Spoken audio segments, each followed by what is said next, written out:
ओम नमो भगवते वासुदेवाय नमः। नमस्कार दोस्तों, आपके अपने चैनल प्योरिटी ऑफ लाइफ में मैं नीलम शुक्ला आपका बहुत बहुत स्वागत करती हूँ। दोस्तों, सनातन धर्म में भगवान श्री कृष्ण के जन्मोत्सव का बहुत अधिक महत्व होता है और भगवान श्री कृष्ण के जन्मोत्सव को श्री कृष्ण जन्माष्टमी के नाम से जाना जाता है। धार्मिक मान्यता है कि भगवान श्री कृष्ण का जन्म भाद्रपद मास के कृष्ण पक्ष की अष्टमी तिथि को हुआ था, रोहिणी नक्षत्र में हुआ था।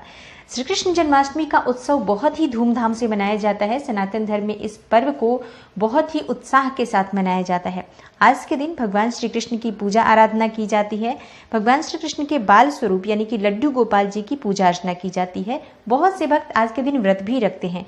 आज के दिन भगवान श्री कृष्ण की पूजा आराधना करने से, जन्माष्टमी का व्रत रखने से समस्त प्रकार की कामनाएं भक्तों की पूर्ण हो जाती है।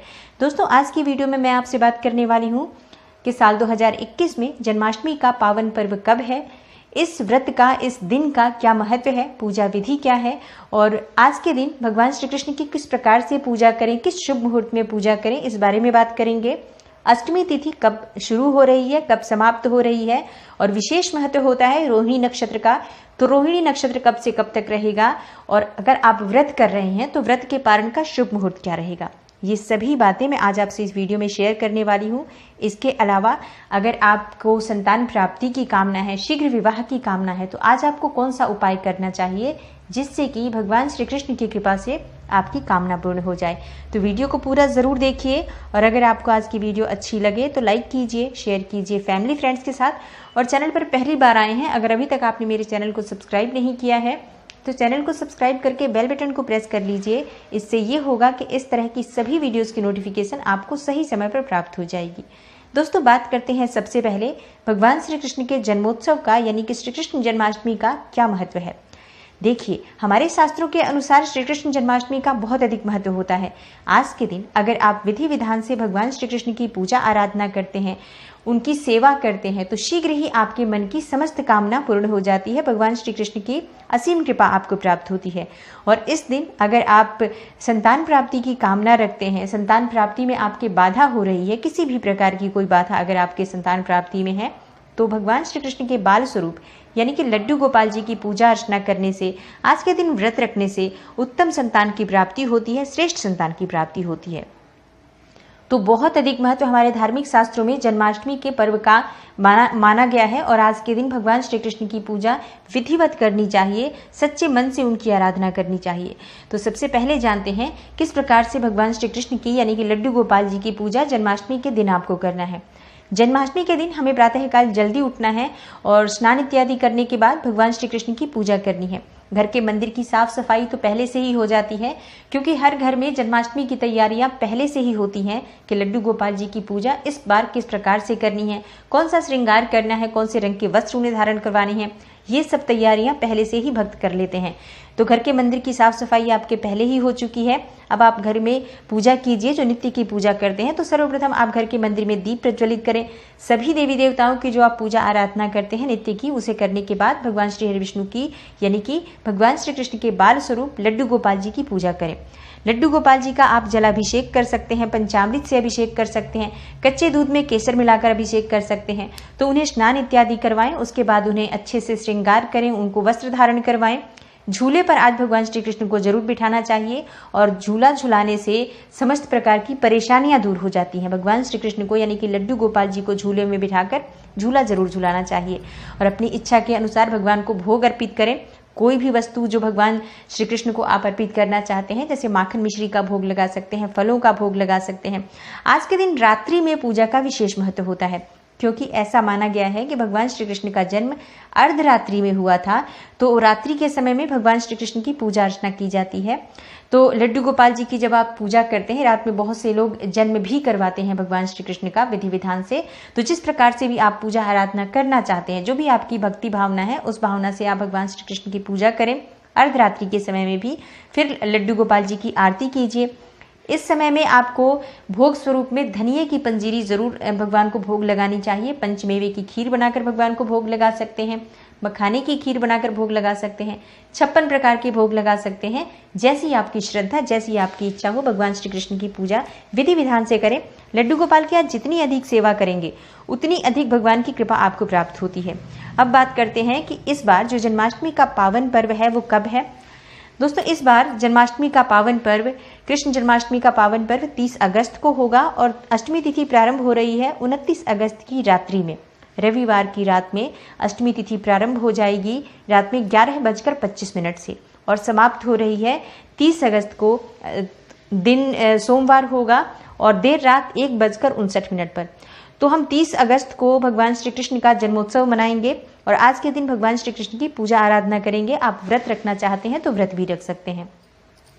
अब बात करते हैं कि रात्रि में, क्योंकि भगवान श्री कृष्ण का जन्म रात्रि में ही हुआ था, तो श्री कृष्ण जन्माष्टमी का जो मुख्य समय होता है पूजा अर्चना का, वो रात्रि का ही समय होता है। तो रात में पूजा का क्या समय होगा ये देख लेते हैं।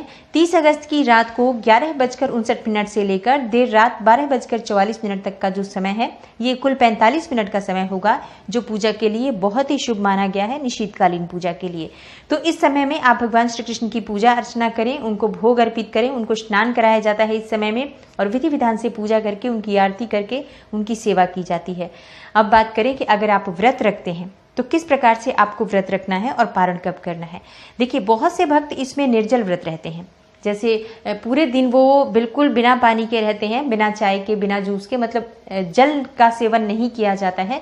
बहुत से लोग इस प्रकार से कड़ी तपस्या करके भी व्रत रखते हैं, लेकिन कई लोग फलाहार के साथ इस व्रत को रखते हैं। तो आप अपनी शारीरिक क्षमता देख लीजिए, जिस प्रकार से भी आप शारीरिक रूप से सक्षम है इस व्रत को रखने में, उस प्रकार से पूरे श्रद्धा भाव से इस व्रत को रखना चाहिए। और अगले दिन पारण किया जाता है इसमें, जबकि कई भक्त रात्रि में 12 बजे भगवान का जब जन्म होता है तो उसके बाद भी अन्न खा लेते हैं, लेकिन बहुत से लोग सिर्फ फलाहार करते हैं। जो भगवान को हमने भोग लगाया होता है उस भोग में से जो फल इत्यादि चीजें होती हैं वो भोग स्वरूप हम प्रसाद स्वरूप स्वयं ग्रहण करके और इस व्रत का पारण उस वक्त कर लेते हैं, लेकिन अनाज वो अगले दिन खाते हैं। कुछ लोग रोहिणी नक्षत्र के समापन का भी इंतजार करते हैं कि जब रोहिणी नक्षत्र समाप्त होगा तब हम पारण करेंगे। तो इस बार जानते हैं कि रोहिणी नक्षत्र का मुहूर्त क्या हो रहा है। देखिए, रोहिणी नक्षत्र इस बार 31 अगस्त को 9:44 के बाद मतलब समाप्त हो रहा है 9:44 पर और शुरू हो जाएगा 30 अगस्त को सुबह 6:39 पर। तो 31 अगस्त को क्योंकि 9:44 तक रोहिणी नक्षत्र है, तो अगर आप रोहिणी नक्षत्र के समापन के बाद पारण करते हैं तो आपके पारण का समय 9:44 के बाद होगा, 31 अगस्त के दिन यानी मंगलवार के दिन। और जो लोग रोहिणी नक्षत्र का इंतजार नहीं करते हैं, जैसे कि अर्धरात्रि के बाद यानी सुबह के बाद भी पारण कर लेते हैं, तो सुबह 5:30 बजे के बाद आप पारण कर सकते हैं। बहुत ही शुभ समय है और बहुत ही शुभ दिन इस बार का जन्माष्टमी है। बहुत शुभ संयोग इस बार की जन्माष्टमी में है, क्योंकि इस बार की जन्माष्टमी में हमें रोहिणी नक्षत्र प्राप्त हो रहा है, जो कि अर्धरात्रि में भी है और चंद्रमा वृषभ राशि में होगा।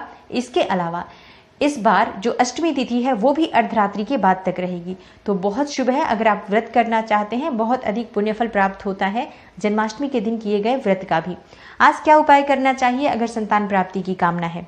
देखिए, जिन भी दंपतियों के पास संतान नहीं है, संतान प्राप्ति की आपको कामना है, तो आज के दिन भगवान श्री कृष्ण की पूजा कीजिए, विधिवत उनके बाल स्वरूप की पूजा आराधना करके उनको भोग अर्पित कीजिए और उनके पास यानी कि भगवान श्री कृष्ण के पास ही आपको आसन डालकर बैठना चाहिए और मंत्र जप करना चाहिए संतान गोपाल मंत्र का। संतान गोपाल मंत्र सर्वश्रेष्ठ मंत्र माना जाता है संतान प्राप्ति के लिए। संतान गोपाल मंत्र क्या है? ओम देवकी सुत गोविंद वासुदेव जगतपते देहि मे तनयम कृष्णम त्वामहम शरणम गतः। ये मंत्र है भगवान श्री कृष्ण का। अगर आप इस मंत्र का जप करते हैं, निश्चित ही आपको संतान की प्राप्ति होती है। बहुत श्रेष्ठ मंत्र माना जाता है। आप चाहे तो अनुष्ठान कर सकते हैं, आज से ही शुरू कर लीजिए। एक निश्चित संख्या में आप मंत्र जप करें तो शीघ्र ही आपको संतान की प्राप्ति होती है। प्रतिदिन नियमित तौर पर आपको इसका जप करना चाहिए आज से शुरू करके। और जिन लोगों के विवाह में देरी हो रही है, उन्हें चाहिए कि आज भगवान श्री कृष्ण की विधिवत पूजा आराधना करने के बाद उन्हें झूले में बिठाकर झूला झुलाएं।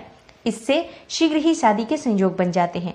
दोस्तों, आज का दिन बहुत श्रेष्ठ होता है। जब भगवान श्री कृष्ण की पूजा आराधना आप सच्चे मन से करेंगे तो आपके मन की कोई भी कामना भगवान श्री कृष्ण अवश्य पूर्ण करते हैं। तो उम्मीद करती हूँ आज की वीडियो से आपको लाभ अवश्य होगा। श्री कृष्ण जन्माष्टमी से संबंधित ये जो महत्वपूर्ण जानकारी है आपके लिए उपयोगी सिद्ध होगी। अगर आपको वीडियो आज की अच्छी लगी हो तो लाइक ज़रूर कीजिए, शेयर कीजिए फैमिली फ्रेंड्स के साथ और चैनल पर पहली बार आए हैं, अगर अभी तक आपने मेरे चैनल को सब्सक्राइब नहीं किया है तो चैनल को सब्सक्राइब करके बेल बटन को प्रेस कर लीजिए। इससे ये होगा कि इस तरह की सभी वीडियोस की नोटिफिकेशन आपको सही समय पर प्राप्त हो जाएगी। मैं मिलती हूँ आपसे अगली वीडियो में, तब तक के लिए नमस्कार।